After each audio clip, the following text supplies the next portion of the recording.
ॐ श्रीकृष्ण शरणं मम गोपिका जीवनस्मरणं गोविन्द गोविन्द सद्गुरुनाथ महाराज की जय।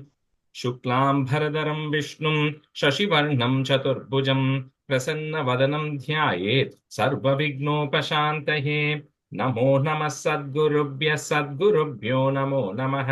नमो नमः सद्गुरुभ्यः सद्गुरुभ्यो नमो नमः।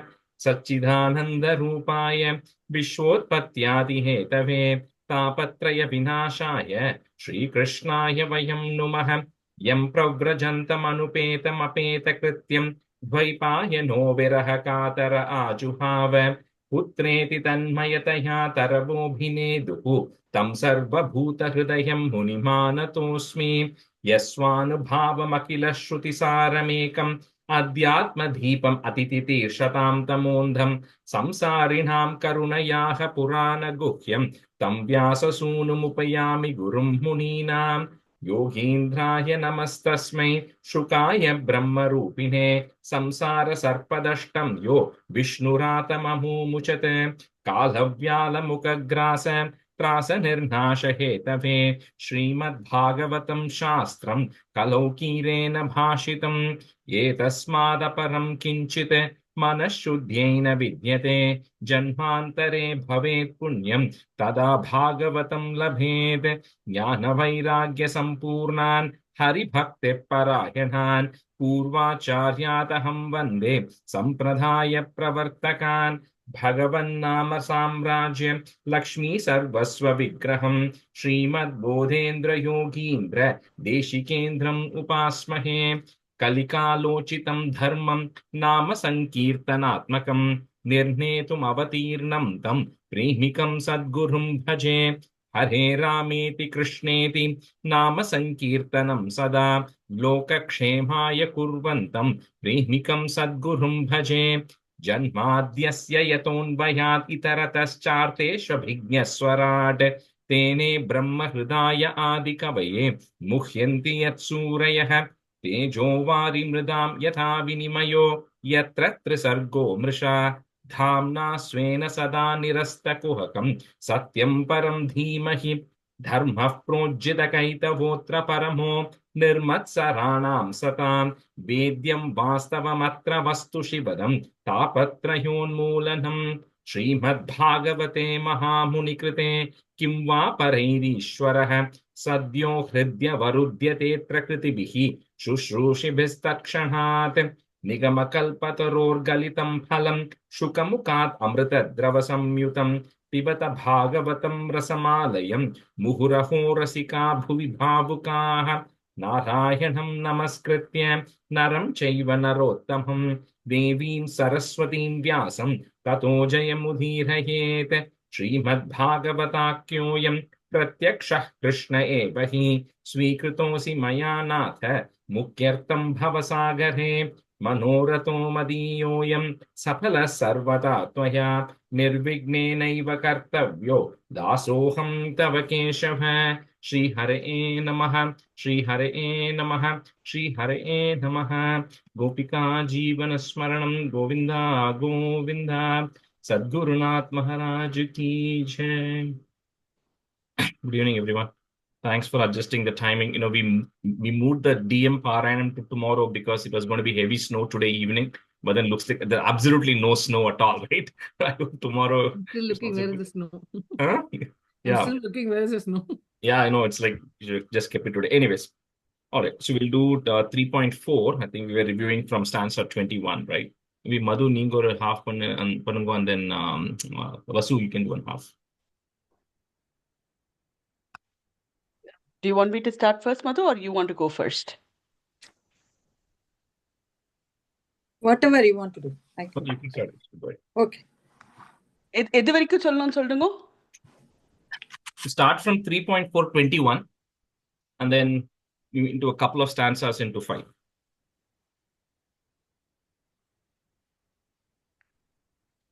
நீங்களா நானா? நீங்க தான் வசு. ஓகே. सोऽहं तद्दर्शन क्लाद वियोगार्तियुतः प्रभो गमिष्ये दयितं तस्य भदराश्रममण्डलं यत् Badaryashram. भद् ओके भदर्याश्रममण्डलं यत्र नारायणो देवो नरश्च भगवान् ऋषिः मृदु तीव्रं तपोदीर्घं ते पाते लोकभावनौ श्रीसुक उवाच इत्युद्धवादुपकर्ण्य सुहृदं दुस्सहं वदं ज्ञानेन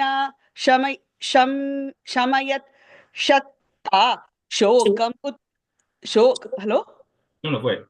शोकम् उत्पतितं बुधः स तं महाभागवतं व्रजन्तं कौरवर्षभः विश्रम्भात् अभ्यदत्तेधं मुख्यं कृष्णपरिग्रहे विदुर उवाच ज्ञानं परं स्वात्मरः प्रकाशं यदाह योगेश्वर ईश्वरस्ते वक्तुं भवान् नोरहति यदि विष्णोः भृत्यार्थ कृतश्चरन्ति.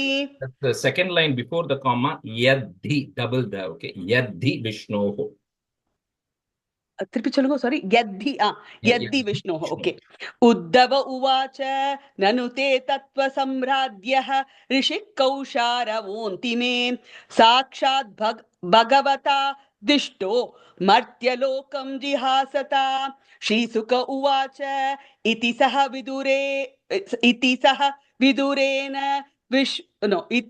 विदुरेण विश्वमूर्तेः गुणाकतया सुदया प्लवितोरुतापः அந்த வார்த்தை மட்டும் எனக்கு ஹெல்ப் பண்ணுங்க. ஷானமேவ புலினே யமஸ்வ சுஸ்தாம் சமுஷித சமுஷத ஔபகவீர் நிஷாம் ததோகாத். கரெக்டா சொன்னேனா? राज उवाच निधनमुपगतेषु विष्णुभोजेषु अधिरथ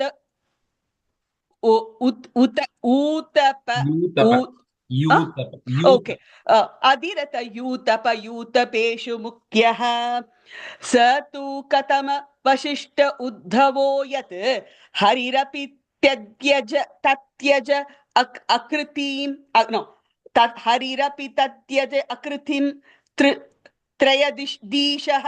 करेक्टा? आकृतिम्. ओके हरिरपि त्यज आकृतिं त्रयधीशः. करेक्टा சொன்னேனா? And the triyadesha and the word is okay. A little bit of a thing, but just keep going. Yeah. Triyadesha சொல்லணும் இல்லையா? Okay. It's not a full tra, right? That's why you're honest. It's just triyadesha. Quicker. Triyadesha. Okay. Triyadesha. श्रीसुक उवाच ब्रह्मशापापदेशेन कालेन मोघवाञ्छितः संहृत्य स्वकुलं नूनं त्यक्ष्यन् देहम् अचिन्तयत्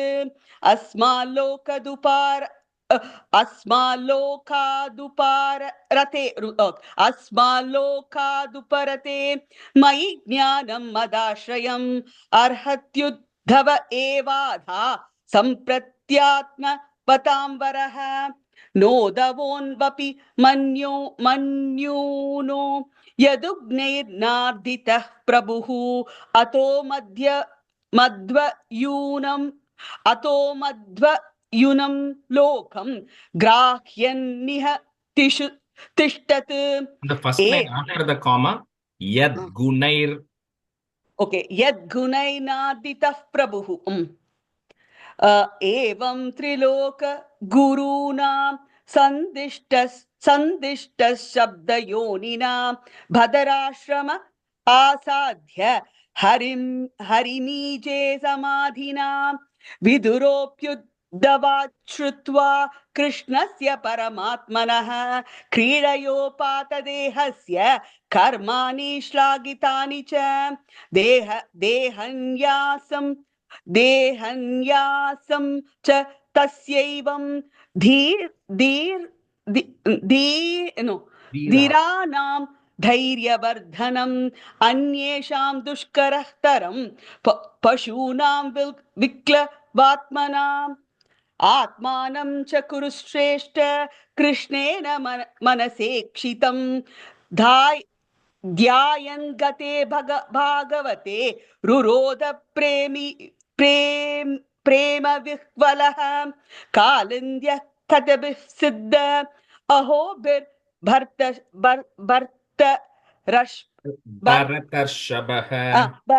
भरतर्षभः विसर्ग இருக்கா भरतर्षभः okay अहो भरतर्षभः प्रापद्यत स्वसरितं यत्र मित्रासुतो मुनिः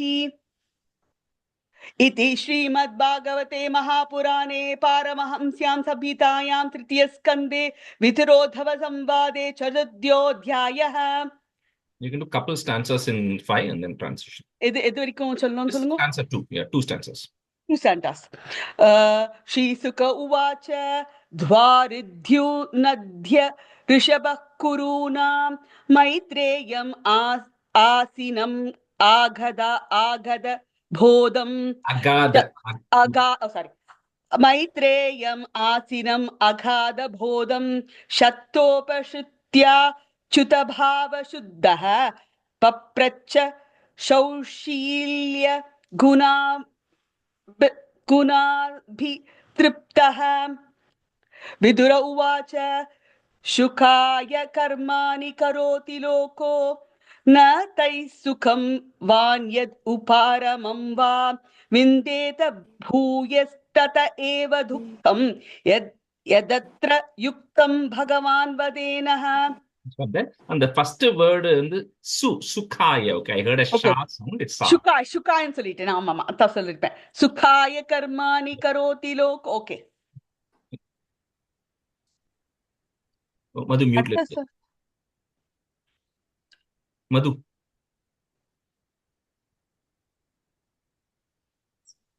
जनस्य कृष्णात् विमुखस्य दैव अदरं शीलस्य सुदुःखितस्य अनुग्रहो येग सरन्ति नूनं भूतानि भव्यानि जनार्दनस्य तत्साधुवर्यादिशवर्ध्म सम्नः सम्रादिदो भगवान् येन पुंसां हृदि स्थितो यच्छति भक्तिपूते ज्ञानं स दत्त्वाधिगमं पुराणं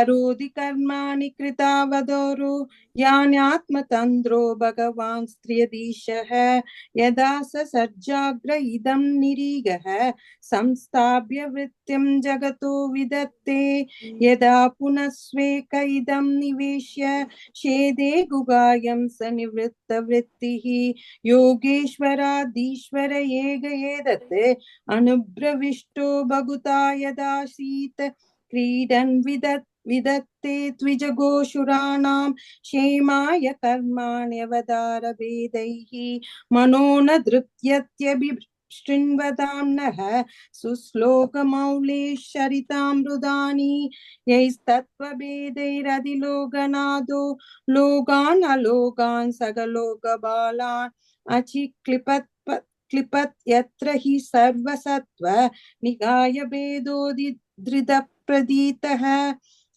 येन प्रजानां मुद आत्मकर्म रूपाभिधानां च पितां व्यदत्त नारायणो विश्वश्रुतात्मयोनिः एतच्च नो वर्ण्य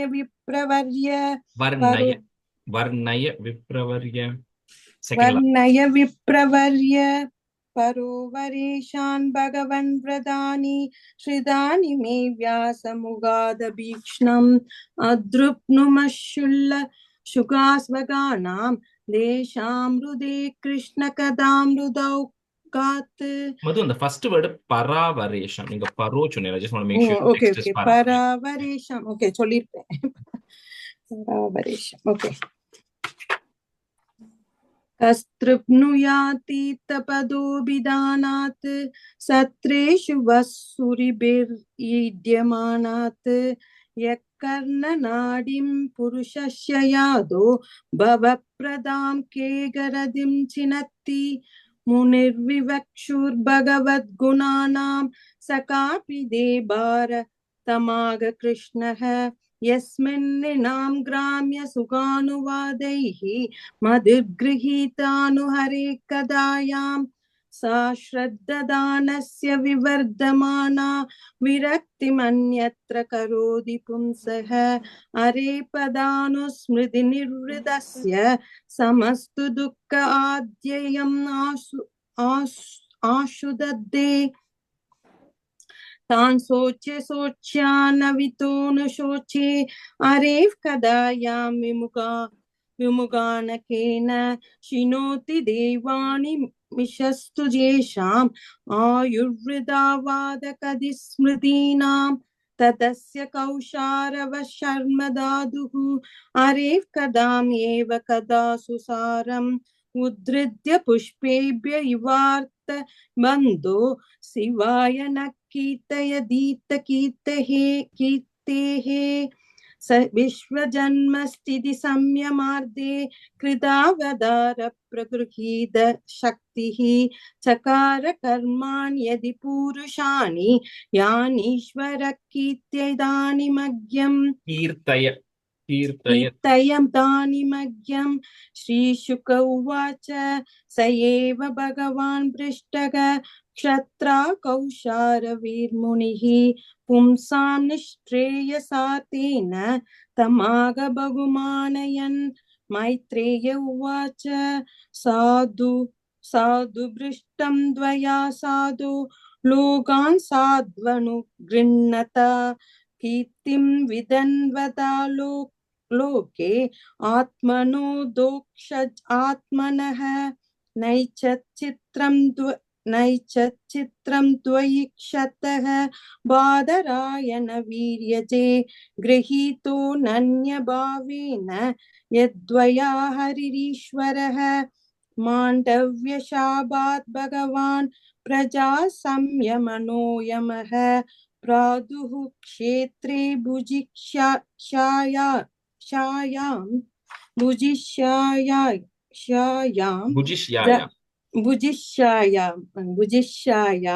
जातः सत्यवदी सुदात्. Very good. Okay, we'll continue from 21. Amuchichi, you can be a student, and Meera, you can be a student.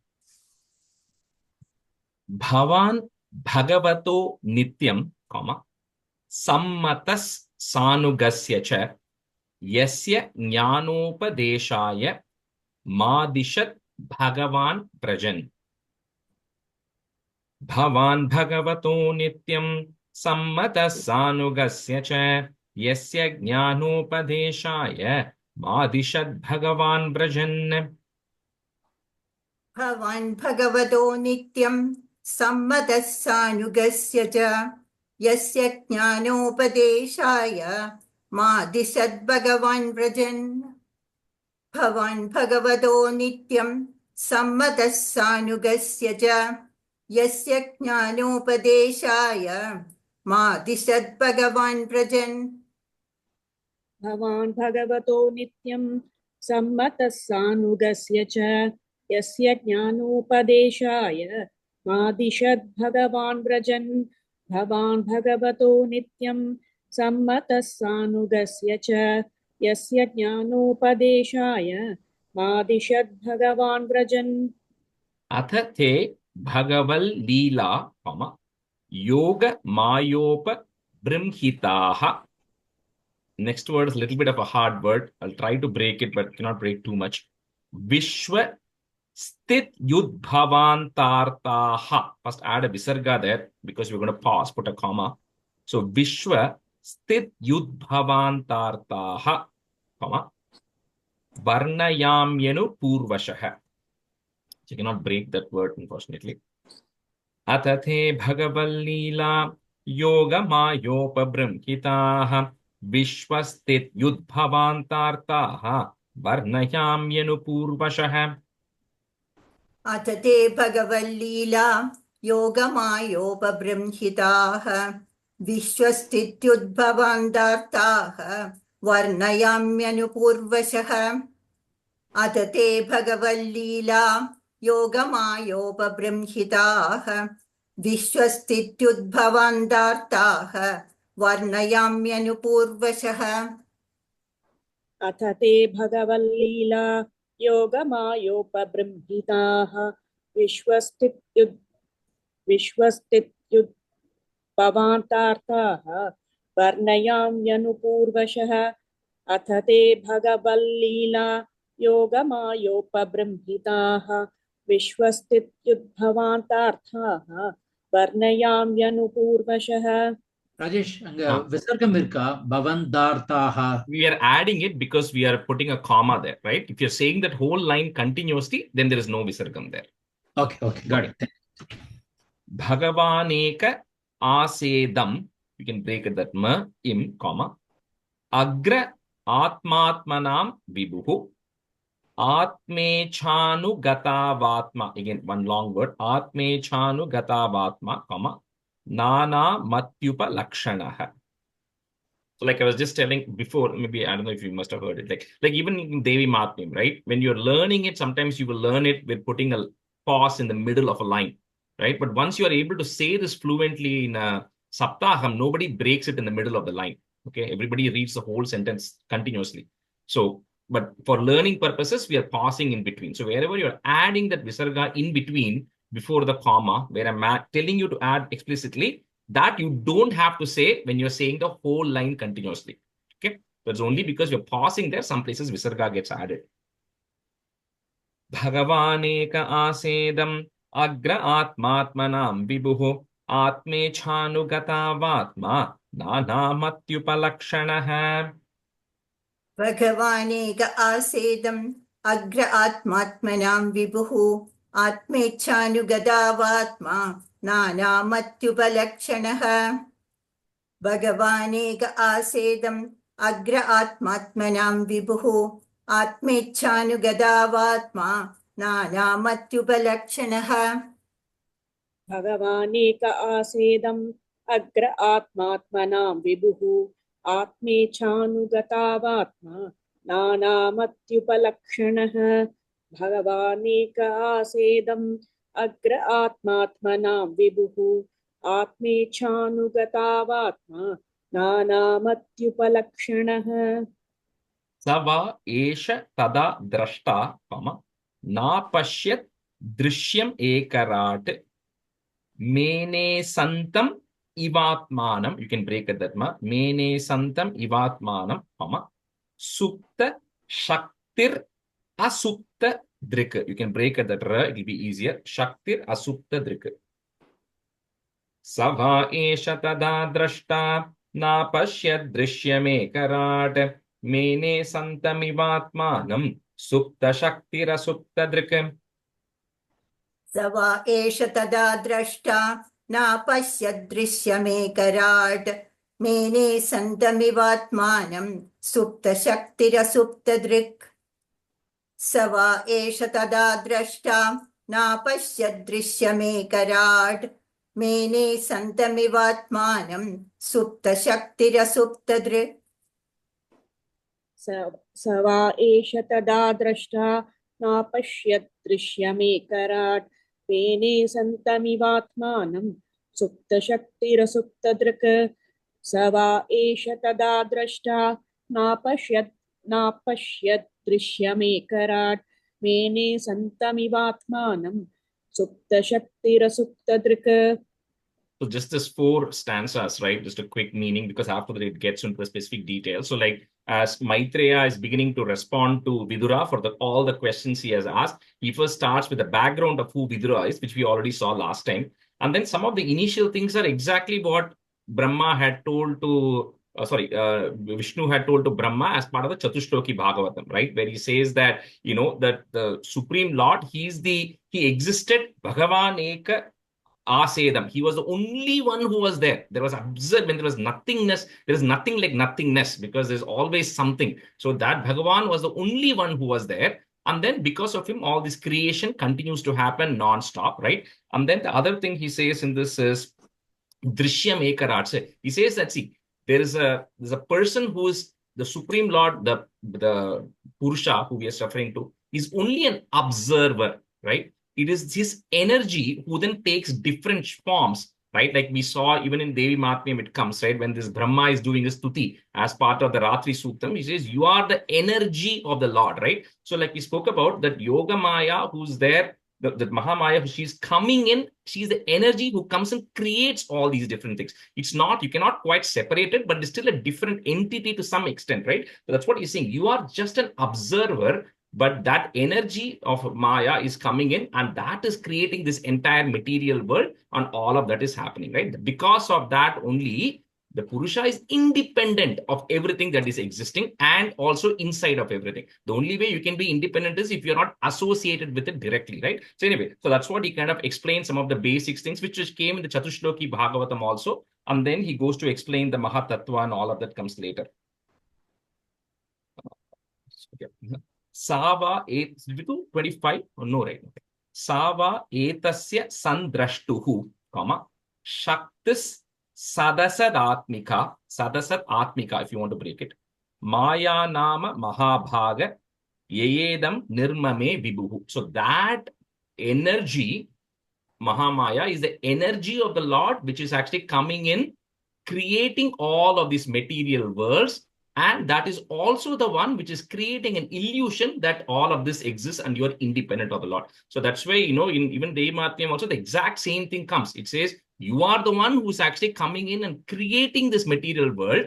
And you are also the one who's creating an illusion that all of these things are there and we are different. So please remove that illusion from my mind. So I don't see myself as being different from that Supreme Lord, right? So that is what Giri is saying. That is the one which is called as Maya, which is that material energy of the Lord, which is coming and creating everything.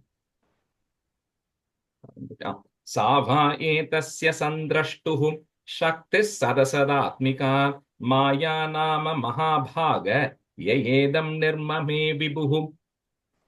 Sava etasya samdrashtuhu shaktis sadasadatmika maya nama mahabhaga yayedam nirmame vibhuhu. Sava etasya samdrashtuhu shaktis sadasadatmika maya nama mahabhaga yayedam nirmame vibhuhu. Sava etasya sandrashtuhu shaktis sadasadatmika maya nama mahabhaga yayedam nirmame vibhuhu. Sava etasya sandrashtuhu shaktis sadasadatmika maya nama mahabhaga yayedam nirmame vibhuhu. Kala vritya tu mayayam, comma, guna mayam adhokshajaha. You can break it that no. Purushenatma bhutena, comma, viryamadhatta viryavan. Kala vritya tu mayayam guna mayam adhokshajaha. Purushenatma bhutena viryamadhatta viryavan. Kalavritya tu mayayam gunamayyamathokshajah purushenatma bhutena viryamadatta viryavan. Kalavritya tu mayayam gunamayyamathokshajah purushenatma bhutena viryamadatta viryavan.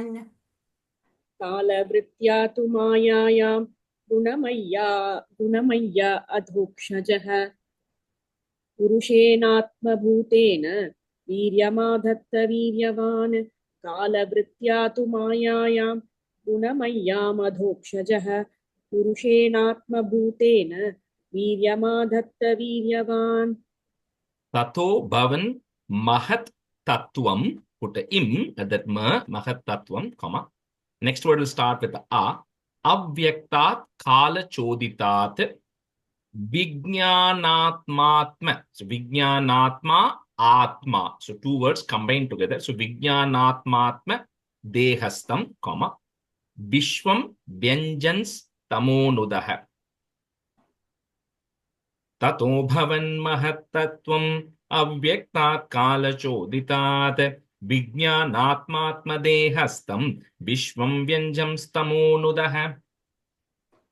Tado bhavan mahattattvam avyaktat kala choditat vijnanatmatma dehastam vishwam vyanjan stamonudaha.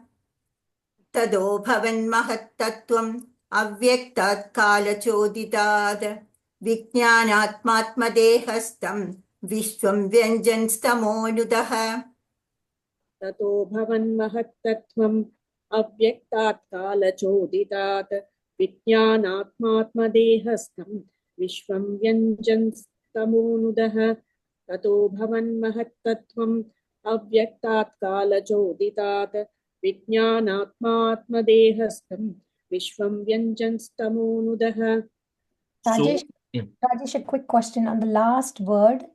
On the jerk male, is that an N sound or an M sound? See, it's like generally, depending on the letter coming later, if it is the and all of that, which is what is coming, it generally becomes an in sound, N sound, okay? But it is okay. It's not too wrong to also use an im there. But technically correct way is in, N. Sopyamsha guna kalatma, comma, bhagavat drishti gocharaha, atmanam vyakarodatma, comma, विश्वस्यास्य सिसृक्षया सोऽप्यंश गुणकालात्मा भगवद्दृष्टिगोचरः आत्मानं व्यकरोदात्मा विश्वस्यास्य सिसृक्षया सोऽप्यंश गुणकालात्मा भगवद्दृष्टिगोचरः आत्मानं व्यगरोदात्मा विश्वस्यास्य सुसृक्षया सोऽप्यंश गुणकालात्मा भगवद्दृष्टिगोचरः आत्मानं व्यगरोदात्मा विश्वस्यास्य सुसृक्षया सोऽप्यंशगुणकालात्मा भगवद्दृष्टिगोचरः आत्मानं व्यकरोदात्मा विश्वस्यास्य सुसृक्षया सोऽप्यंशगुणकालात्मा भगवद्दृष्टिगोचरः आत्मानं व्यकरोदात्मा विश्वस्यास्य सुसृक्षया महत् तत्त्वात् विकुर्वाणात् the we going to put it tanat comma next word starts with aham tattvam vyajayata karya karana kartratma comma bhutendriya manomayah. This vikurvanat word is going to come now in every stanza. This is very similar to what we saw even in the second skandam, right? When all these things are getting formed, saying one is getting transformed into the other one. So that's why the word vikurvana is going to come in each of these things repeatedly. Mahat tattvad vikurvanat aham tattvam vyajayata karya karana kartratma bhutendriya manomayah. Mahat tattvad vikurvanat aham tattvam vyajayata कार्यकारणकर्त्रात्मा भूतेन्द्रियमनोमयः महत्तत्त्वाद् विकुर्वाणात् अहं तत्त्वं व्यजायत कार्यकारणकर्त्रात्मा भूतेन्द्रियमनोमयः महत्तत्त्वाद् विकुर्वाणात् अहं तत्त्वं व्यजायत कार्यकारणकर्त्रात्मा भूतेन्द्रियमनोमयः महत्तत्त्वाद् विकुर्वाणात् अहं तत्त्वं व्यजायत कार्यकारणकर्त्रात्मा भूतेन्द्रियमनोमयः वैकारिकस्तैजसश्च तामसश्चेत्यहं त्रिधा aham tattvat vikurvanat. You will have a in Sanskrit. You can remove it, put a it. Vikurvanat, comma. Mano vaikarikada bhoot. Vaikarikascha ye deva, comma. Arthabhivyanjanam yataha. That word you cannot break it. Arthabhivyanjanam. Vaikarikastaijasascha tamasaschetyaham tridha. Aham tattvad vikurvanat mano vaikarikadabhut vaikarikascha e deva arthabhivyanjanam yatah. Rajesh ji, Yeah. are the 3 lines together number 30? Yeah, in my book it is. Okay, my book has 30 as single line and the other 2 as 31. Oh, okay. You have 51 stanzas then? Once. No, it is put as... No, how many stanzas? Oh, how many stanzas? Total 38. No, before Deva, Uju, 38. Oh, 38. Okay. So I think that's what you have, one extra line. total 51. Yeah. So I don't know why that is, but that's okay. Okay, thank you. Yamuchechi, just one time. Okay. Okay. वैकारिकस्तैजसश्च तामसश्चेत्यहं त्रिधा अहं तत्त्वाद् विगुर्वाणात् मनो वैकारिकादभूत् वैकारिकाश्च ये देवा अर्थाभिव्यञ्जनं यतः वैकारिकस्तैजसश्च कामश्चेत्यहं त्रिधा अहं तत्त्वाद् विकुर्वाणात् मनो वैकारिकादभूत् वैकारिकाश्च ये देवा अर्थाभिव्यञ्जनं यतः Taijasanindriyaneva. It's Taijasani Indriyaneva. Two different words. Okay. So Taijasan long ni Taijasanindriyaneva, comma, Jnana karma mayanicha tamaso bhuta sukshmadihi visarga, comma. Next, on the top of the year, there is a ir that will go away. Yatah kham lingamatmanah. Taijasanindriyaneva jnana karma mayani cha tamaso bhuta sukshmadihi yatah kham lingamatmanah. तैजसानीन्द्रियाण्येव ज्ञानकर्ममयानि च तामसो भूतसूक्ष्मादिः यदखं लिङ्गमात्मनः तैजसानीन्द्रियाण्येव ज्ञानकर्ममयानि च तामसो भूतसूक्ष्मादिः यतः कं लिङ्गमात्मनः Kala mayamsha yogena, bhagavat vikshitam nabah nabasonusritam sparsham, vikurvan nirmamenilam. Kalamayamsha yogena bhagavat vikshitam nabah nabasonusritam sparsham vikurvan nirmamenilam.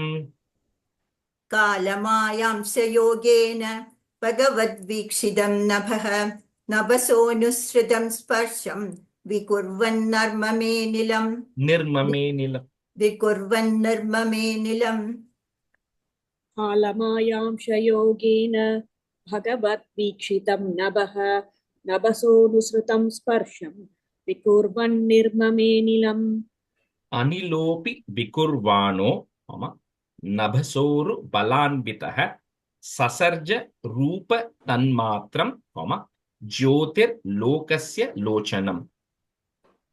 Anilopi vikurvano nabhasoru balanvitah sasarja rupa tanmatram jyotir lokasya lochanam.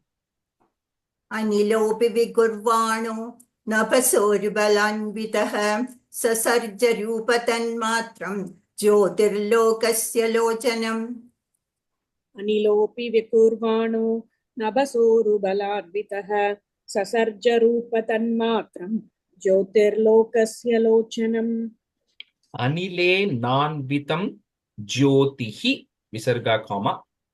Next, on top of the V, there is a ir that will go away. Vikurvat paravikshitam adatambho rasamayam, kala mayamsha yogatah.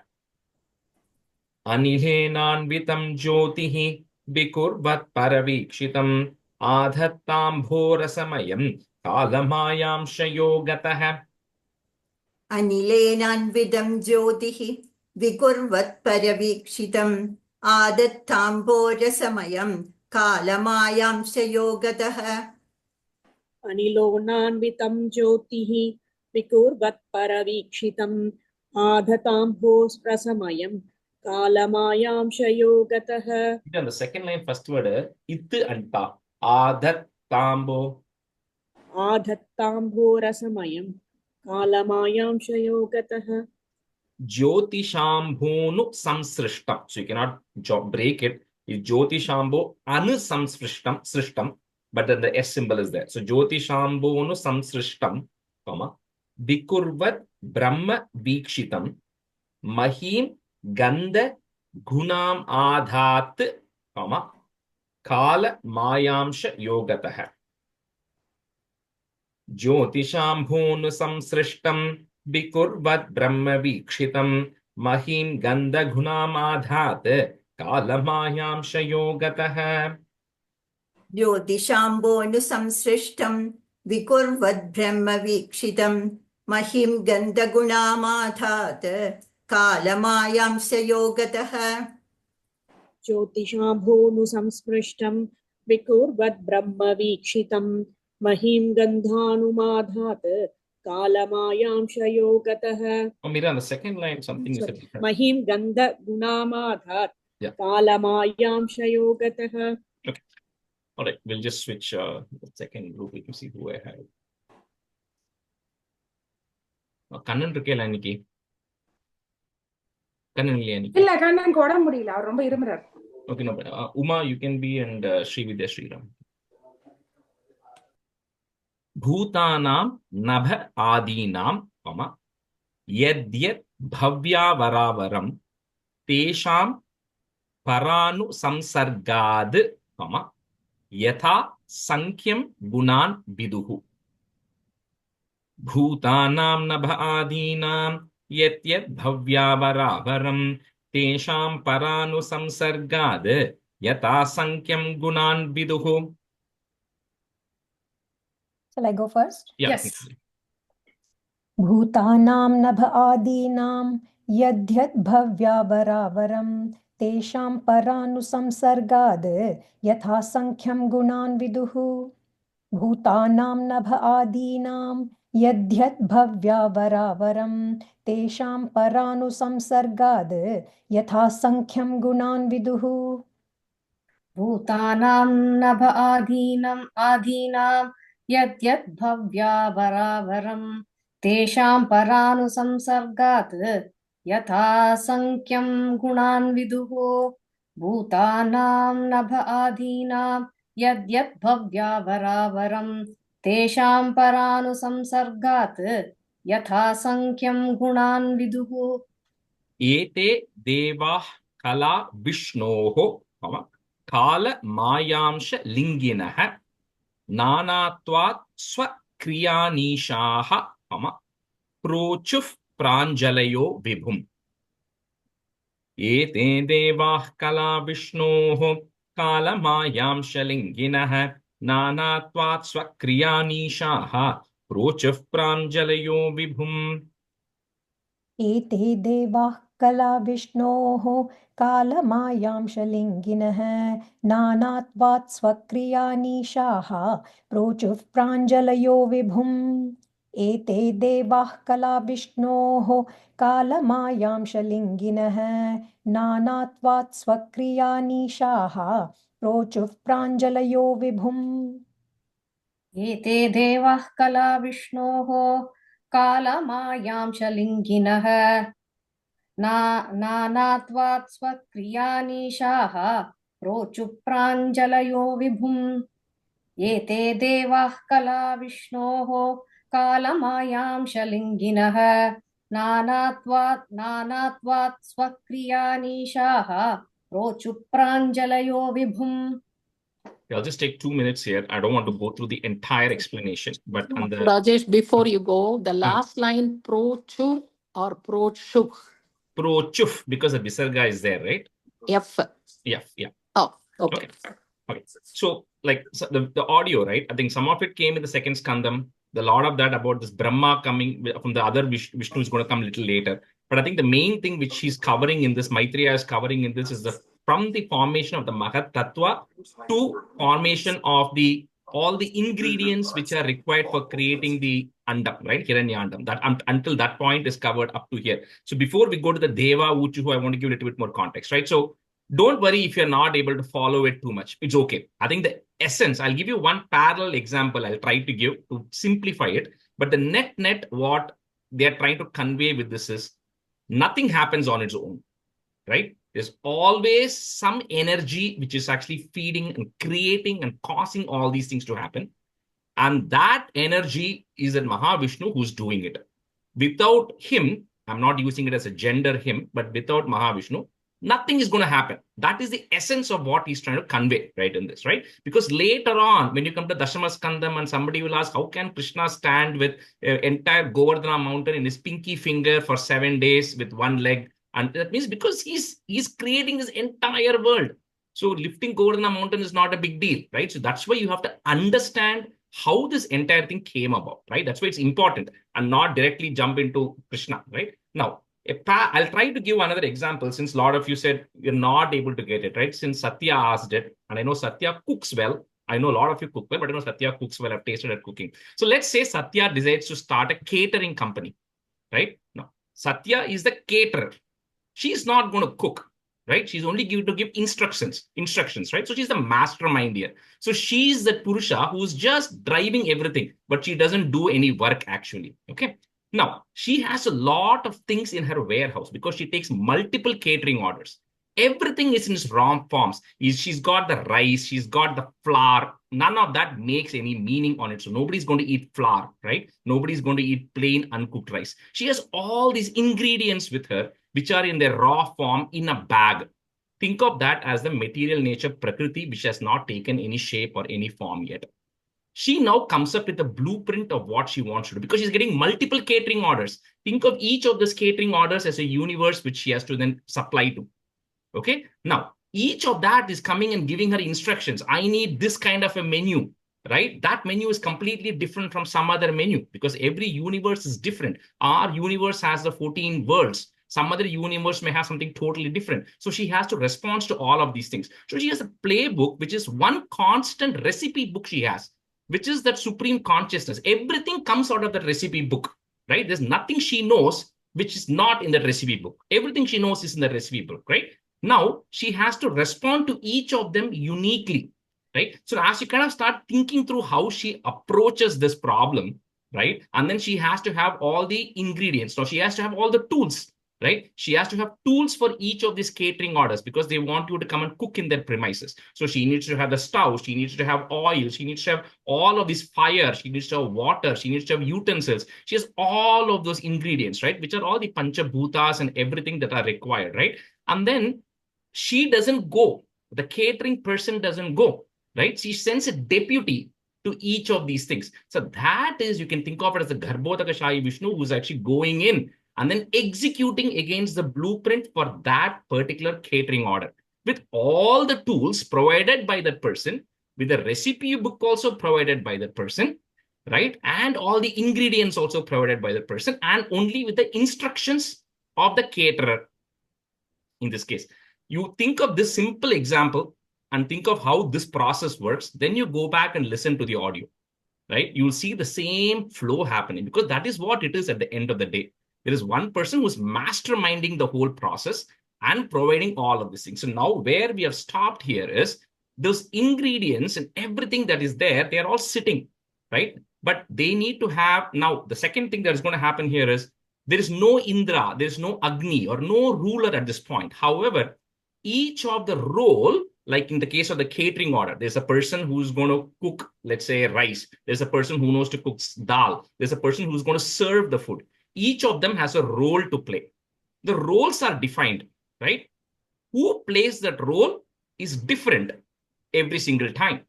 That is how this process works. There is a person who needs to govern the fire energy. That person is called Agni. There's a person who needs to govern the air. What happens with air? That is Vayu. That is a role, not a person, right?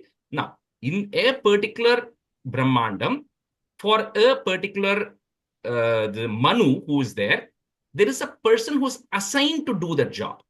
So Indra is not a name. Indra is a title of the person, right? So that's how this is formed. So now all these, now where we are in this, all these ingredients are there, all the instructions. Now they don't know what to do. So what philosophically they are saying is the same Vishnu, all this is coming from the same person, right? So it's an extension of the same Lord. So they are all doing a stuti to the main Lord saying, we are unable to do anything because we don't know how to cook. You haven't given us the blueprint yet, right? So you have to supply us. You got to send those chefs to each of this ordering to come and help us cook. That's the stuti they are going to do, which is the Deva Uchuhu stuti, which is going to do. Then the Garbhodakashayi Vishnu is going to go in as the person for that particular universe and then go do the work. Okay, so that is how this process is following. So now where did I pause here? Because the question is going to come, who are these Deva Uchu? Who are the people doing the stuti, right? So there's no people at this point, but it is all kind of the different energies who are existing and they are unable to do anything on their own. So it's a prayer to the God to say, please come and help me do this, right? That's the stuti which is going to come for the rest of the chapter. So, Rajesh ji, so cosmos and universe, is one universe having multiple cosmoses or are they the same? Cosmos is that's a very general term. I think the way to think of cosmos is everything. Think of it as that way, right? But The multiple Brahmandams? multiple Brahmandams. I'm loosely using that word as cosmos, but it could be it could be 1:1 or it could be 1-many. I don't know that exact definition of the English word. I don't know. Okay. But think of it as the entire energy of the Lord is divided into 1/4 and 3/4. The 3/4 is a spiritual energy where nothing is happening. Then there is a 1/4, which is the material energy where all these universes exist. Multiple of these universes, innumerable number of universes. Each of them we are calling as one Brahmandam. And that Brahmandam is where the Virat Purusha is going to go and form the 14 worlds and define it as one Virat Purusha. Each of those Brahmandams has one Virat Purusha. Right? And each of that will have one Garbhodaka Shayi Vishnu who is responsible for creating it and manifesting. And each of that will have one Brahma and each of the chefs like we spoke about, right? Who are there to come and do it. Okay, so the word cosmos might be a loosely used word. I might have used it loosely there. So you can, ignore that. Rajesh, I have a quick question. You were also mentioning in the audio about Hiranyandam, right? So Hiranyandam is on the top, and then under that is a lot of Brahmandam. Is that what? The example I must have given of that egg example, right? Exact example of the egg I would have given, which is like, or seed is there, right? That seed, it exists, right? Now, on the seed, nothing is going to happen if you just leave it in your kitchen tomorrow and go. Just leave it on your countertop in your kitchen, nothing is going to happen, right? But that seed, you go plant it in your backyard, you put water and sunlight falls on it, that becomes a tree, right? That's the same example. This Hiranyandam is all of these ingredients sitting in a form with nothing happening. The Brahmandam is when it is actually getting transformed into something which is livable. Okay, so what we are is it's just a definition, right? It's a Brahmandam means all the worlds are formed right now. All the souls are there. All these various beings are there. Hiranyandam is that just sitting in its seed form, but it has all the elements required for it. Like in the simple egg mari, but it's not hatching, right? That was the other example I gave, right? You can just kind of think of it that way. Okay, so Deva Uchuhu. So this is the stuti that's going to come. Namama te Deva Padaravindam, Prapanna Tapopa Shamata Patram. Cannot break that word. Tapopa Shamata Patram. Yan Mula Keta Yatayonja Soruhu, Samsara Dukkam Bahir Utshipanti. You can break at that ra. I think just one time because otherwise we will run out. Devha Uchuhu Namamate Deva Padaravindam Prapanna Tapopashamata Patram Yanmula Keta Yatayonja Soruhu Samsara Dukkam Bahir Ukshipanti. Anga Visarga Podnama Rajesh Soruhu Kapram. There is no Visarga. There is no Visarga. Did I say Visarga? Oh, sorry. Yeah. No Visarga. Just Samsara Soru. No Visarga. No Visarga. Samsara Soru. Deva Uchuhu Namamate Deva Padaravindam Prapanna Tapopashamata Patram Yanmula Keta Yatayonja Soru Samsara Dukkham Bahirutshipanti. Namamate Deva Padaravindam Prapanna Taposhamata Patram Yanmula Keta Yatayognya Soru Samsara Dukkam Bahirutshipanti. And the first line, Prapanna Tapopa Sham. Taravindam Prapanna Tapopa Shamata Patram. Yeah. And then the second line, Yatayonja Anja, in Anja, Anja Soru. Yatayonja. Yanmulato Yatayonja. Dhatar Yadasmin Bhava Isha Jivaha that is there, put a visarga comma, jivaha. Tapa trayenopahata na sharma atmal labhante. It's a double l with the Chandra Bimbam on top, but atmal labhante bhagavams tavangri. It put a plus there because that ich which is coming after will have to come together, else you won't be able to say it.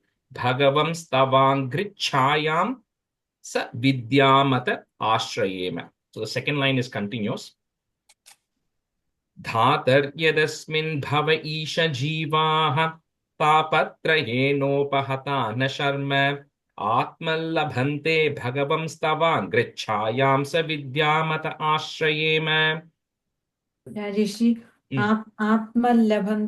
Is there a ma sound after the Atma? No, I think that the double l and the Chandra, that sign which is coming, right? I think when you say it together, it just becomes atmallabhante. Okay. Because when you break it, it becomes two completely two different words. But when it's coming together, it kind of comes as double l and goes on.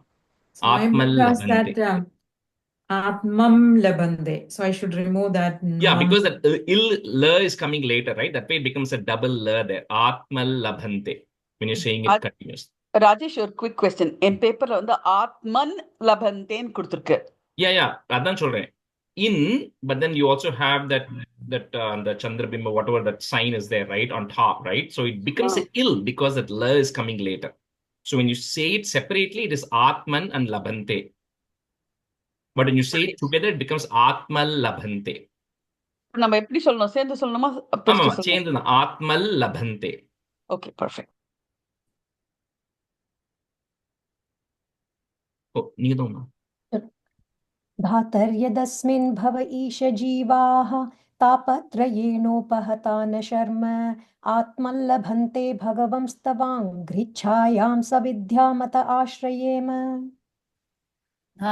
धाधर्यदस्मिन् भव ईश जीवाः तापत्रयेणोपहता न शर्म आत्मल्लभन्ते भगवंस्तवाङ्घ्रिच्छायां स्विधाया मत आश्रयेम. The second, sa vidyamata, chayam sa vidya mata ashrayema. Marganti yatte mukha padma nidaihi. That ish that is there, remove it, visarga comma, padma nidaihi. Chandas suparnair rishayo vivikte yasyaga marshoda saridvarayaha padam tirtha padaf prapannaha. Marganti yatte mukha padma nidaihi chandas suparnair rishayo vivikte yasyaga marshoda saridvarayaha padam tirtha padaf prapannaha. मार्गन्ति यत्ते मुखपद्मनीडैः छन्दःसुपर्णैर्ऋषयो विविक्ते यस्याघमर्षोदसरिद्वरायाः पदं तीर्थपदः प्रपन्नाः. मार्गन्ति यत्ते मुखपद्मनीडैः छन्दःसुपर्णैर्ऋषयो विविक्ते यस्याघमर्षोदसरिद्वरायाः पदं तीर्थपदः प्रपन्नाः. यच्छ्रद्धया श्रुतवत्या च भक्त्या संमृज्यमाने हृदयेवधाय ज्ञानेन वैराग्य बलेन धीराः. Add a visarga because we're going to put a comma there. Dhiraha, comma. Vrajema tattengri saroja pitham. Yachchaddaya shrutavatya cha bhaktya samrijyamane hridaye vadhaya jnanena vairagya balena dhiraha vrajema tattengri saroja pitham. यच्छ्रद्धया श्रुतवत्या च भक्त्या संमृज्यमाने हृदये वधाय ज्ञानेन वैराग्यबलेन धीराः व्रजेम तत्तेऽङ्घ्रिसरोजपीठम्.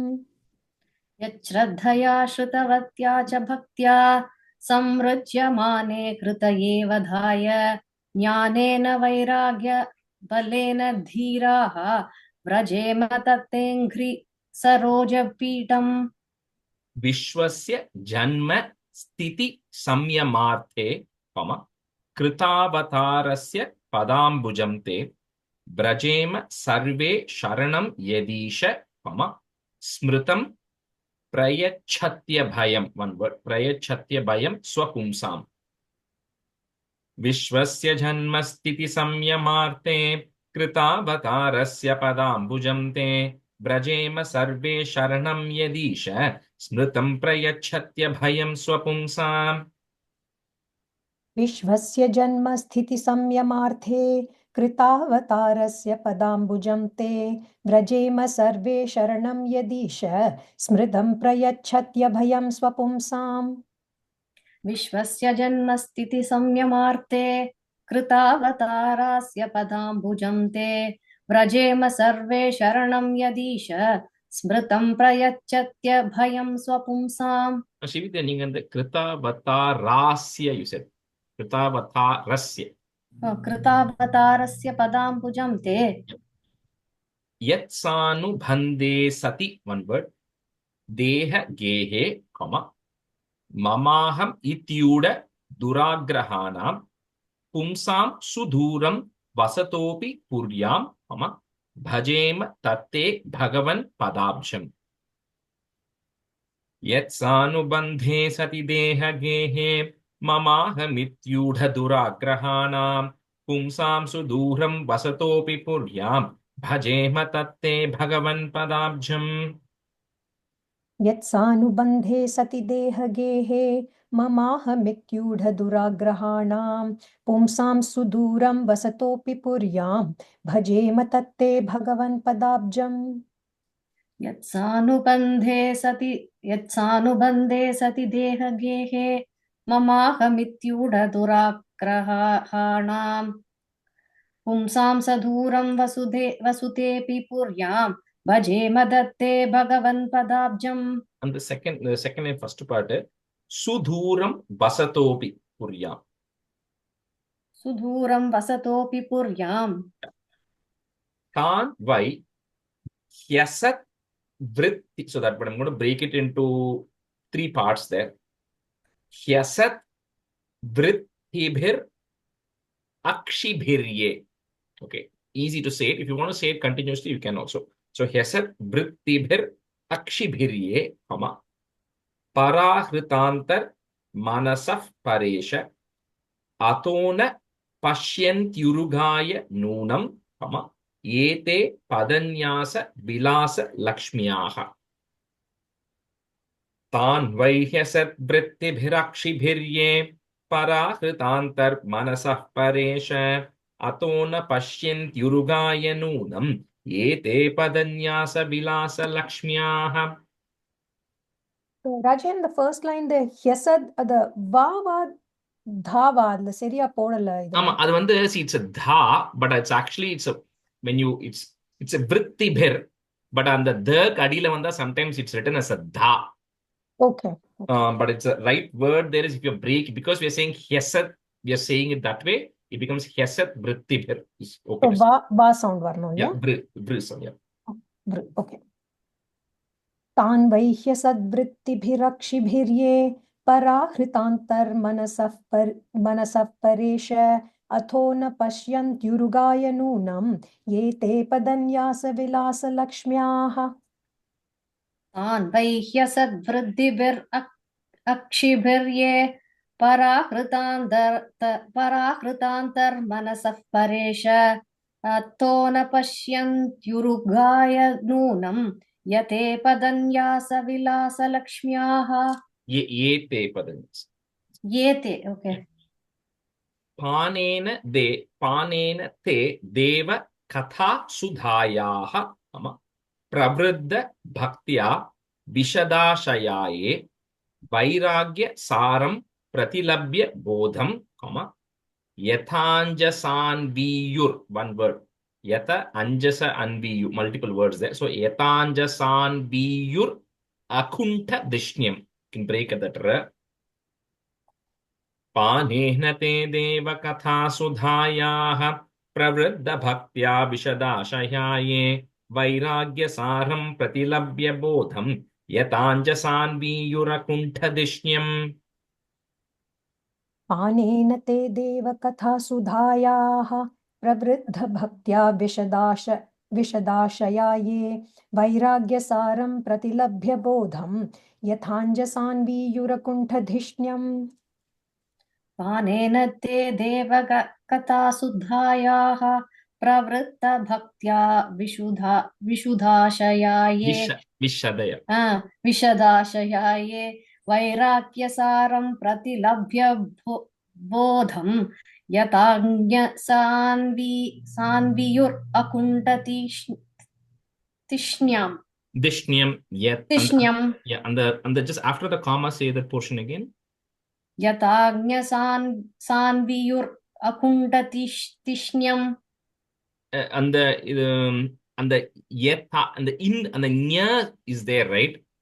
Actual thing is that when you write it as a full letter, it's a nya, N-Y-A, right? But when it is written as a half, it's just a in. But in the cha, ja, nya, right? So and the nya, when it is only written as half, it takes the in sound. Ninga, when you're saying that, you are saying it as a full nya. Full nya. But it's not a full nya there, right? There's only a half nya there. Yetanja. Yetanjasa. Yetanjasa. That's on the chain. When you're saying it together, it just takes an in sound. Okay. Okay. If it's standing on its own, it's a nya. Okay. Tatha pare chatma samadhi yoga, put a plus, balena jitva prakritim balishtham, twameva dhira purusham vishanti, tesham shramas syanna tu sevayate. तथा परे चात्म समाधि योग बलेन जित्वा प्रकृतिं बलिष्ठां त्वामेव धीराः पुरुषं विशन्ति तेषां श्रमस्यान्न तु सेवयाते तथा परे चात्मसमाधियोगबलेन जित्वा प्रकृतिं बलिष्ठां त्वामेव धीराः पुरुषं विशन्ति तेषां श्रमस्यान्न तु सेवयाते तथा परे चात्मसमाधियोगबलेन जित्वा प्रकृतिं बलिष्ठां त्वामेव धीराः पुरुषं विशन्ति तेषां श्रमस्यान्न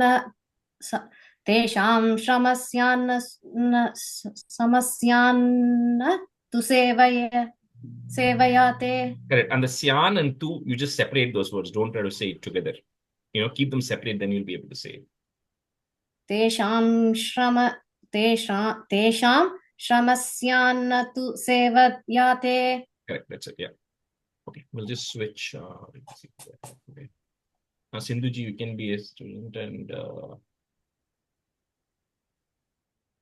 Jai Shri Sriram. Jai Shri. Tatte vayam loka sisrikshayadhya tvayanusrishtas tribhir. I'm just breaking that. Srishtas tribhir atmabhisma sarve viyuktas swavihara tantram na shaknumas tat pratihartavete. Tatte vayam loka sisrikshayadhya त्वयानुसृष्टास्त्रिभिरात्मभिस्म सर्वेऽपि युक्ताः स्वविहारतन्त्रं न शक्नुमस्तत् प्रतिहर्तवेते. तत्ते वयं लोकसिसृक्षयाद्य त्वयानुसृष्टास्त्रिभिरात्मभिस्म सर्वे वियुक्ताः स्वविहारतन्त्रं न शक्नुमस्तत् प्रतिहर्तवेते. 2 times, right? Yeah, 2 times. तत्ते वयं लोकसिसृक्षयाद्य त्वयानुसृष्टास्त्रिभिरात्मभिस्म सर्वे वियुक्ताः स्वविहारतन्त्रं न शक्नुमस्तत् प्रतिहर्तवेते. तत्ते वयं लोकसिसृक्षयाद्य त्वयानुसृष्टास्त्रिभिरात्मभिस्म सर्वे वियुक्ताः स्वविहारतन्त्रं न शक्नुमस्तत् प्रतिहर्तवेते. तत्ते वयं लोकशिशुरुक्षयात्य त्वयानुसृष्टातृभिरात्मभिः स्म सर्वे वियुक्ता स्वविहारतन्त्रं न शक्नुमस्तत् प्रतिहर्तवेते. And the first line, the tribir, just before it, there's a is sound there. Tvayanusrishtas. त्वयानुसृष्टास्त्रिभिरात्मभिः स्म Yavat balim teja harama kale yata vayam channam adhama yatra yatobha yesham ta imehi lokaha. Again, we're adding a visarga because we're going to put a comma there. Lokaha. Balim harantonnam adantya nuhaha. You can break at that ma. Adantya nuhaha. Yavat balim teja harama kale yata vayam channamadama yatra yato bhayesham ta imehi lokaha balim harantonnam adantya nuhaha. यावद्बलिं तेजहरामकाले यथा वयं चान्नमदाम यत्र यथोभयेषां त इमे हि लोकाः बलिं हरन्तोन्नमदन्त्यनूहाः यावद्बलिं तेजहरामकाले यथा वयं चान्नमदाम यत्र यथोभयेषां त इमे हि लोकाः बलिं हरन्तोन्नमदन्त्यनूहाः यावद्बलिं तेजहरामकाले यदा वयं शान्नम् अदाम यत्र यतोभयेषां त इमे हि लोकाः बलिं हरन्तोन्नम्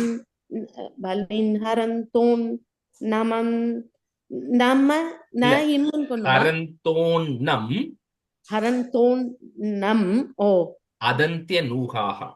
बलिं हरन्तोन्नम् आदन्त्यनूहाः Yeah. यावद्बलिं तेजहरामकाले यदा वयं सान्नम् अदाम यत्र यदोभयेषां त इमे हि लोकाः बलिं हरन्तोन्नम् अदन्त्यनूहाः. Tvam nas suranamasi sanvayanam, kutastha adhyaf purushaf puranaha tvam deva shaktyam guna karma yonau, retas tvajayam kavim adhadejaha. Tvam nasuranamasi sanvayanam kutastha adhyaf purushaf puranaha tvam deva shaktyam guna karma yonau retas tvajayam kavim adhadejaha. त्वं नः सुराणामसि सान्वयानां कूटस्थ आद्यः पुरुषः पुराणः त्वं देवशक्त्यां गुणकर्मयोनौ रेजस्त्वजायां कविमाददेजः त्वं नः सुराणामसि सान्वयानां कूटस्थ आद्यः पुरुषः पुराणः त्वं देवशक्त्यां गुणकर्मयोनौ रेजस्त्वजायां कविमाददेजः त्वं नः सुरानामसि सान्वयानां कूटस्थ आद्यः पुरुषः पुराणः त्वं देवशक्त्यां गुणकर्मयोनौ रेतस्त्वजायां कविमादतेजः त्वं नः सुरानामसि सान्वयानां कूटस्थ आद्यः पुरुषः पुराणः त्वं देवशक्त्यां गुणकर्मयोनौ वेदस्त्वजायां कविमादतेजः. Tato vayam. So next word, some books may have mat pramukha, some books have sat pramukha. Okay, so I'm going to stick to sat pramukha because that's what my book has. So if you have mat in your book, change it to sat. Okay, sat pramukha yadarte, bhabuvi matman karavama kimte tvam nas swa chakshuf paridehi shaktya, deva kriyarte yat anugrahana or yadanugrahana. Tato vayam sat pramukha yadarte bhabuvi matman karavama kimte त्वं न स्वचक्षुः परिदेहि शक्त्या देवक्रियार्थे यदनुग्रहाणाम् तदो वयं सत्प्रमुखा यदर्थे बभूविवात्मन् करवाम किं ते त्वं न स्वजुक्षुः परिदेहि शक्त्या देवक्रियार्थे यदनुग्रहाणाम् तदो वयं सत्प्रमुखा यदर्थे बभूविवात्मन् करवाम किं ते त्वं न स्वजुक्षुः परिदेहि शक्त्या देवक्रियार्थे यदनुग्रहाणाम् तदो वयं सत्प्रमुखा यदर्थे बभूविमात्मन् करवाम किं ते त्वं न स्वचक्षुः परिदेहि शक्त्या देवक्रियार्थे यदनुग्रहाणाम् तदो वयं सत्प्रमुखा यदर्थे बभूविमात्मन् करवाम किं ते त्वं न स्वचक्षुः परिदेहि शक्त्या देवक्रियार्थे यदनुग्रहाणाम्. Jeshi, on the second line, third word, swachakshuf. Swachakshuf. Yeah. Okay. I think when you were saying it, it was coming as something else. So, tvam nas swachakshuf. Okay. Iti Srimad Bhagavate Mahapurane Paramahamsyam Samhitayam Tritiya Skandhe Panchamodhyayah. इति श्रीमद्भागवते महापुराणे पारमहंस्यां संहितायां तृतीयस्कन्धे पञ्चमोऽध्यायः. Rajesh, my book has Vidiro after Tridya Skandha, it says Vidirottava Samvade also. Vidura, it's already Maitreya has come. Yeah, I don't know that's why right. Uddhava Yeah, maybe a printing mistake. Yeah, because it should be Vidura Maitreya Samvade, if at all, Yeah. right? Right. Vidirottava Samvade Panchamodhyayah. Okay, I think that must be a mistake. Yeah, just remove that off. At least my book does not have that, so I'm not saying that. But the right way, if at all, would be like Vidura Maitreya Samvade. If at all you're trying to say something like that, but my book doesn't even have that also. So what do you want us to say in common? Just say Tritiya Skandhe Panchamodhyayah. Okay. इति श्रीमद्भागवते महापुराणे पारमहंस्यां संहितायां तृतीयस्कन्धे पञ्चमोऽध्यायः. Sixth one. Shri Shuka Uvacha Iti Tasam Swashaktinam, Shri Shuka Uvacha, Rajesh. Rishi Uvacha, yeah. Shri Shuka Uvacha. Rishi Uvacha Iti Tasam Swashaktinam, Satinam Asametyasaha Prasupta Lokatantranam Nishamya Gatinishwaraha. Rishirhuvacha Iti Tasam Swashaktinam Satinam Asametyasaha Prasupta Lokatantranam Nishamya Gatinishwaraha. Rishiruvaja Iti Tasam Swashaktinam Sadinam Asametyasaha Prasupta Lokatantranam Nishamya Gatinishwaraha. Rishiruvaja Iti Tasam Swashaktinam Sadinam Asametyasaha Prasupta Lokatantranam Nishamya Gatinishwaraha. ऋषिरुवाच इति तासां स्वशक्तीनां सदीनाम् असमेत्य सह प्रक्षुब्धलोकतन्त्राणां निशाम्य गतिमीश्वरः. ऋषिरुवाच इति तासां स्वशक्तीनां सदीनाम् असमेत्य सह प्रक्षुब्धलोकतन्त्राणां निशाम्य गतिमीश्वरः. कालसंज्ञां तदा देवीं बिभ्रच् शक्तिमुरुक्रमः त्रयोविंशति तत्त्वानां गणं युगपदाविशत्. So that this Trayovimshati will come 2 times, and I'll tell you the meaning of this in next class. But what it is referring to is the 23 ingredients, which if you kind of think of it as, it starts with the Mahat Tattvam 1, then the Ahankaram 2, then Manas, right? And then the Pancha Bhutangal, then the Pancha Tanmatram, Karmendringal, Jnanendringal. When you add all that, 4 times 5 plus the first 3, 23. So that's what it's going to come in a few stanzas. So I just thought I'd let you know.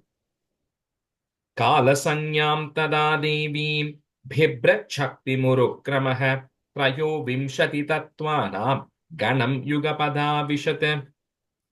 Kalasanyam tada devim bibhrat shakti murukramah त्रयोविंशतितत्त्वानां गणं युगपदा विशद कालः संज्ञां तदा देवीं बिभ्रच्छक्तिमुरुक्रमः त्रयोविंशतितत्त्वानां गणं युगपदा विशद कालसंज्ञां तदा देवीं बिभ्रच्छक्तिमुरुक्रमः त्रयोविंशतितत्त्वानां घनं युगपदाविशत् कालसंज्ञां तदा देवीं बिभ्रच्छक्तिमुरुक्रमः त्रयोविंशतितत्त्वानां घनं युगपदाविशत् Sonu pravishto Bhagavan. In Sanskrit, you'll have a im and a ish, right? Which is that both when you're breaking it there, it becomes an in there.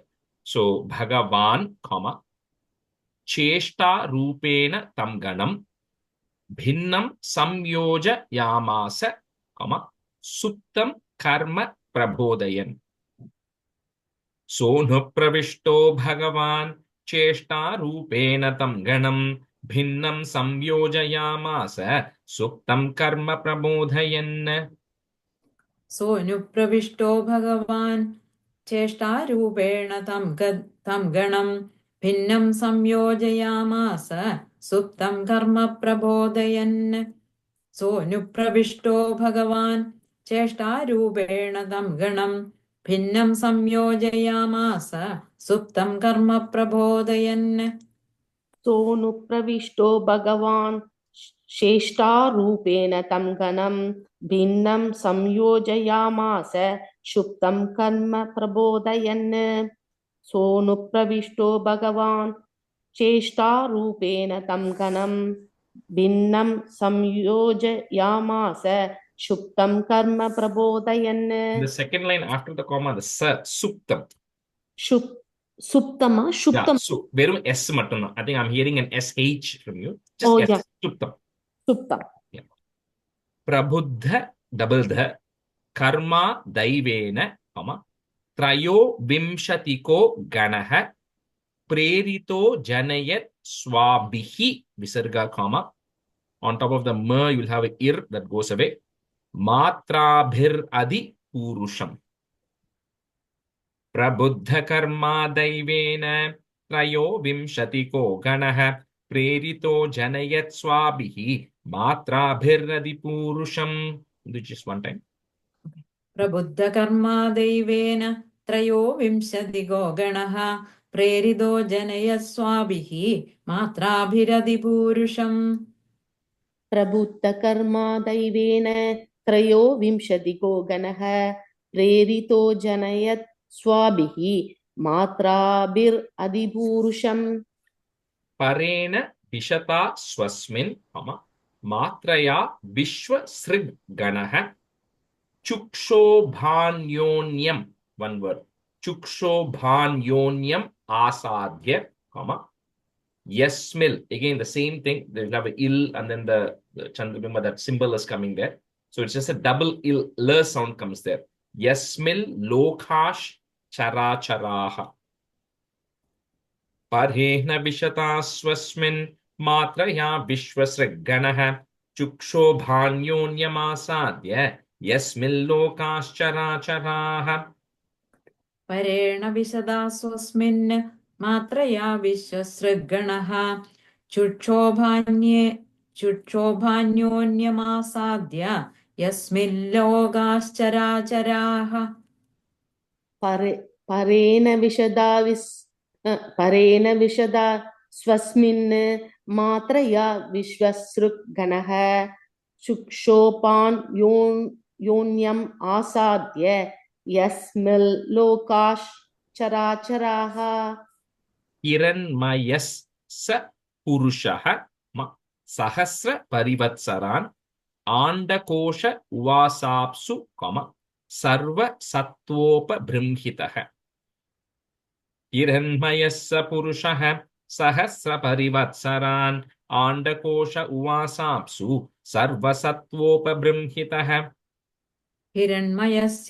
हिरण्मयस्य पुरुषः सहस्रपरिवत्सरान् आण्डकोश उवासाप्सु सर्वसत्त्वोपबृंहितः Brimhitaha, that last word. बृंहितः हिरण्मयस्य पुरुषः सहस्रपरिवत्सरान् आण्डकोश उवासाप्सु सर्वसत्त्वोपबृंहितः सवै विश्वसृजां गर्भो देव कर्मात्म शक्तिमान् Vibhabhajaatmanatmanam. So that word, you cannot quite break it. It's Vibhabhaja. Huh? Sorry, quick question. Deva Karmatma enna sonnel or vaartha? Shaktiman. Okay, perfect. Thank you. Vibhabhaja Atmana Atmanam. Two different words there. Okay, Atmana Atmanam. But all of that has come together because of that S symbol. So Vibhabhajaatmanatmanam im, Ekadha, Dashadha, Tridha. So you can just kind of write it down that because then you'll remember that word Atmana and Atmanam. Savai Vishwasrijam Garbho Deva Karmatma Shaktiman Vibhabhajatmanatmanam Ekadha, Dashadha, Tridha. Savai Vishwasrijam Garbho Deva Karmatma Shaktiman Vibhabhajatmanatmanam Ekada Dashada Trida. सबै विश्वसृजां गर्भो देवकर्मात्म शक्तिमान् विबभाजात्मनात्मानम् एकदा दशदा त्रिदा. Yesha Shesha. That Yesha is one word. Shesha. Shesha Sattvanam. Again at the im, we're going to break it, Next word starts with the A. Atmamshah Paramatmanah. Adyovataro yatrasau, bhuta gramo vibhavyate. Yeshah yashesha sattvanam atmamshah paramatmanah adyovataro yatrasau bhuta gramo vibhavyate. Yeshah yashesha sattvanam atmamshah paramatmanah adyovataro yatrasau Bhudagramo vibhavyade. येषह्यशेष सत्त्वानाम् आत्मांशः परमात्मनः आद्योवदारो यत्रासौ भूतग्रामो विभाव्यते. साध्यात्मस् सादि दैवश्च सादि भूत इति त्रिधा Virat Prano Dasha Vidaha. We're adding a visarga there because you're going to put a comma. Ekadha Hridayena cha. Sadhyatma Sadi Daivascha Sadi Bhuta ite Tridha Virat Prano Dasha Vidaha Ekadha Hridayena cha. Sadhyasma Sadi Devascha Sadi Bhuta iti Tridha Virat Prano Dasha Vidaha Ekadha Hridayena cha.